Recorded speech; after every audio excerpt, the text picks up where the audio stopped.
अरिजीत सिंह की आवाज सुनते ही लगता है जैसे कोई अपना सा गा रहा हो, है ना? हाँ बिल्कुल। खुशी हो, गम हो, रोमांस हो, उनकी आवाज मतलब सीधे कहीं अंदर तक उतर जाती है। सही बात है। ये जो एक कनेक्शन महसूस होता है, ये जो भावनात्मक खिंचाव है, आखिर आता कहाँ से है? क्या ये सिर्फ उनकी आवाज का जादू है?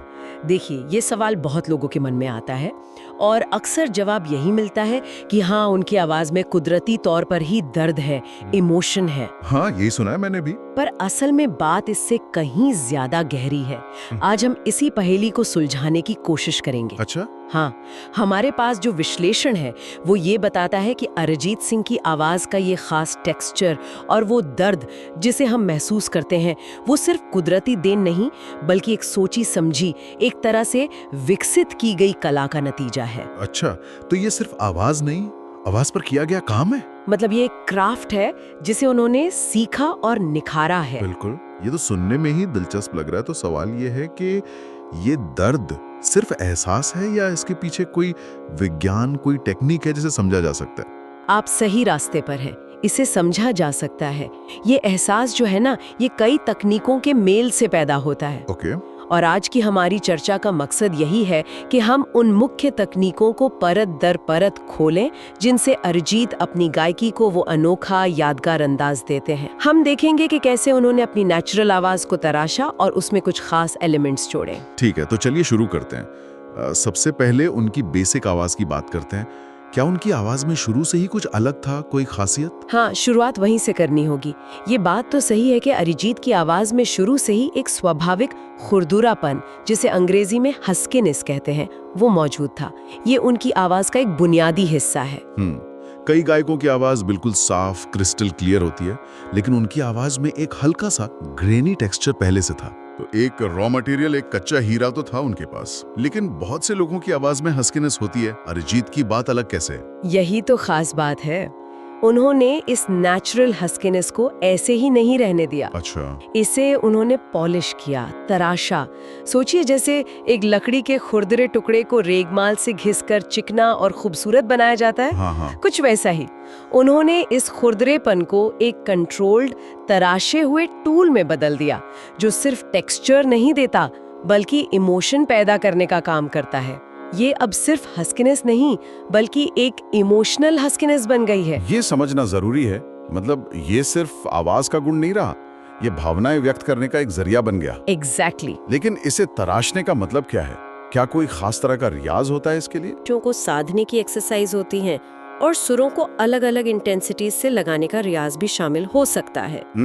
हालांकि अरिजीत ने खुद क्या किया ये तो वही बेहतर बता सकते हैं, पर आमतौर पर गायक अपनी आवाज की कमियों और खूबियों को पहचान कर किसी गुरु के मार्गदर्शन में या खुद प्रयोग करके उसे बेहतर बनाते हैं। ठीक। इस केस में लगता है उन्होंने अपने नेचुरल हस्कीनेस को संभाला, उसे ज्यादा रफ या अनियंत्रित नहीं होने दिया, बल्कि उसे अपनी गायकी का सिग्नेचर एलिमेंट बना लिया। कमाल है। तो ये बेस तैयार हुआ। अब आते हैं उस चीज पर जो शायद सबसे ज्यादा पहचानी जाती है, उनकी आवाज का टूटना, वो वॉइस ब्रेक। हाँ, वो क्रैक। कई लोग सोचते हैं कि ये शायद गाते वक्त इमोशनल होने की वजह से अपने आप हो जाता है। कैसा नहीं है? ये एक बहुत आम धारणा है, लेकिन सच इससे थोड़ा अलग और ज्यादा दिलचस्प है। अच्छा। अरिजीत की आवाज में जो हम ब्रेक्स या क्रैक्स सुनते हैं, वो ज्यादातर जानबूझकर एक नियंत्रित तकनीक के तहत किए जाते हैं। जानबूझकर? सच में? हाँ, ये कोई एक्सीडेंटल चीज नहीं है। अक्सर मतलब वो तय करते हैं कि आवाज को कब, कहां और कितना तोड़ना है। ये कैसे मुमकिन है? हाँ बिल्कुल, ये एक बहुत ही महीन कला है।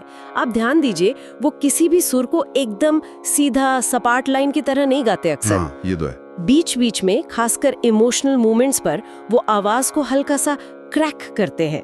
इन्हें हम माइक्रो क्रैक्स कह सकते हैं। बहुत छोटे, लगभग अनसुने से ब्रेक्स जो सीधे एहसास पर असर करते हैं।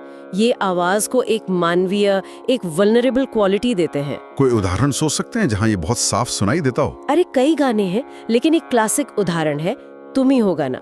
हाँ बिल्कुल।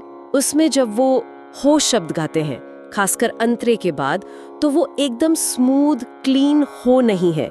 उसमें एक हल्का सा, बहुत कंट्रोल्ड ब्रेक है।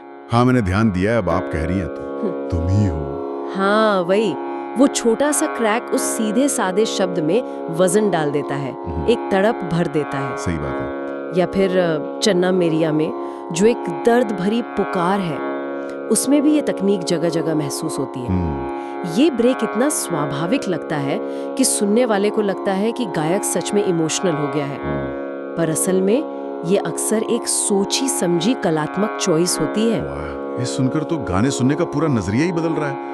मुझे हमेशा लगता था कि फीलिंग की वजह से होता है, लेकिन ये जानना कि ये एक स्किल है, कमाल है। हाँ, पर ये करते कैसे हैं? मतलब इसे कंट्रोल कैसे किया जाता है? इसके लिए 2 मुख्य चीजों पर महारत हासिल करनी होती है।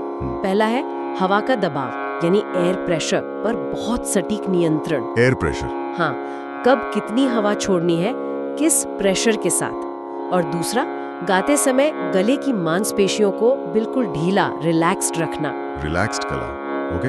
जब गला रिलैक्स्ड होता है और एयर प्रेशर को अचानक या धीरे से बदला जाता है तो वोकल कॉर्ड्स पर असर पड़ता है और आवाज में वो हल्का सा ब्रेक या क्रैक पैदा किया जा सकता है। एयर प्रेशर और रिलैक्सेशन सुनने में आसान लगता है, पर इसे गाने के बीच में सुर और लय के साथ करना तो बहुत मुश्किल होगा। हाँ, ये बिल्कुल भी आसान नहीं है। इसके लिए सालों का रियाज और अपनी आवाज की गहरी समझ चाहिए। सही। जरा सा भी कंट्रोल चूका तो आवाज फटी हुई या बेसुरेपन की तरफ जा सकती है। हाँ, वो तो है। अरिजीत की खूबी यही है कि वो इसे इतनी सफाई और इतने नेचुरल तरीके से करते हैं कि वो तकनीक लगती ही नहीं, एहसास लगता है।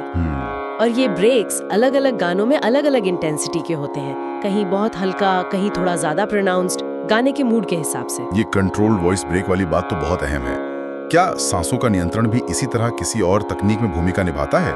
मैंने सुना है ब्रीदी सिंगिंग जैसा कुछ होता है। तकनीकी भाषा में ब्रेदी सिंगिंग कहते हैं। ब्रीदी सिंगिंग? हाँ, अरिजीत अक्सर अपनी आवाज के साथ थोड़ी सी हवा, थोड़ी सांस मिलाते हैं। अच्छा। यानी जब वो गाते हैं तो वोकल कॉर्ड्स पूरी तरह बंद नहीं होते, थोड़ी हवा साथ में निकलती रहती है। हाँ, मैंने नोटिस किया है उनकी आवाज में कई बार एक हवादार सी, नरम सी क्वालिटी होती है, खासकर रोमांटिक या सैड सॉन्ग्स में, जैसे वो फुसफुसा कर गा रहे हों। बिल्कुल।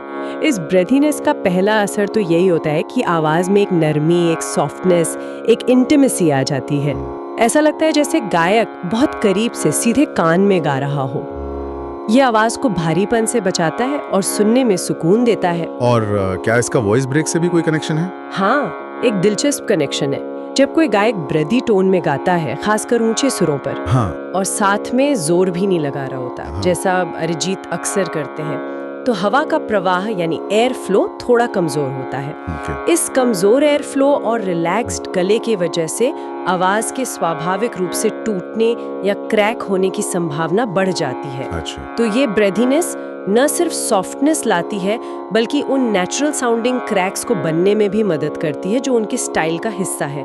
ये दोनों तकनीकें मिलकर काम करती हैं। तो सांस सिर्फ जीवन के लिए नहीं, गाने में जान डालने के लिए भी जरूरी है। क्या बात है। बिल्कुल। ब्रीदीनेस सॉफ्टनेस देती है और ऊंचे सुरों पर नेचुरल क्रैक्स में भी मदद करती है। ये वाकई फैसिनेटिंग है। बोलते बोलते ऊंचे सुरों की बात आई। अरिजीत के हाई नोट्स कभी चुपते नहीं, उनमें एक अजीब सी कशिश होती है, वो चीखते हुए नहीं लगते। सही कहा। ये उनकी गायकी का एक और बहुत महत्वपूर्ण पहलू है, जिसे हम डायनामिक्स और सॉफ्ट हाई नोट्स कह सकते हैं। डायनामिक्स मतलब उतार चढ़ाव? हाँ, डायनामिक्स का मतलब है गाने में आवाज के वॉल्यूम या इंटेंसिटी का उतार चढ़ाव। अरिजीत अक्सर ऊंचे सुरों पर भी जोर देने की बजाय नरमी बरतते हैं। वो हाई नोट्स को पूरी ताकत से हिट नहीं करते, बल्कि उसे सॉफ्टली, डेलिकेटली अप्रोच करते हैं। और इस सॉफ्टनेस का क्या असर होता है? क्या ऐसे आवाज कमजोर नहीं लगती? नहीं, कमजोर नहीं लगती, बल्कि ज्यादा असरदार लगती है। यही नरमी जब आवाज के टूटने वाली तकनीक, कंट्रोल्ड वॉइस ब्रेक्स और ब्रेदीनेस के साथ मिलती है, तो वो खास दर्द भरा एहसास या इमोशनल वल्नरेबिलिटी पैदा करती है, जिसके लिए अरिजीत जाने जाते हैं। अच्छा, तो ये सब जुड़ा हुआ है? हाँ, बिल्कुल। सुनने वाले को हाई नोट पर पहुंचने की कोशिश या तनाव महसूस नहीं होता, बल्कि एक गहरी भावना, एक नाजुकता का एहसास होता है। ऐसा लगता है जैसे वो उस नोट को पूरी ताकत से पकड़ नहीं रहे, बल्कि हौले से छू रहे हैं, और वहीं पर वो हल्का सा ब्रेक या क्रैक आता है जो सीधा दिल पर लगता है। ये ताकत दिखाने की बजाय इमोशन दिखाने का तरीका है। वाह, तो ये एक पूरा पैकेज है। नेचुरल हस्कीनेस को पॉलिश करना, कंट्रोल्ड वॉइस ब्रेक्स, ब्रेदी सिंगिंग और फिर सॉफ्ट हाई नोट्स। हाँ, ये सब मिलकर वो जादू क्रिएट करते हैं। ये सब जानकर तो ऐसा लग रहा है जैसे किसी मजिशियन के सीक्रेट्स पता चल रहे हो। कह सकते हैं।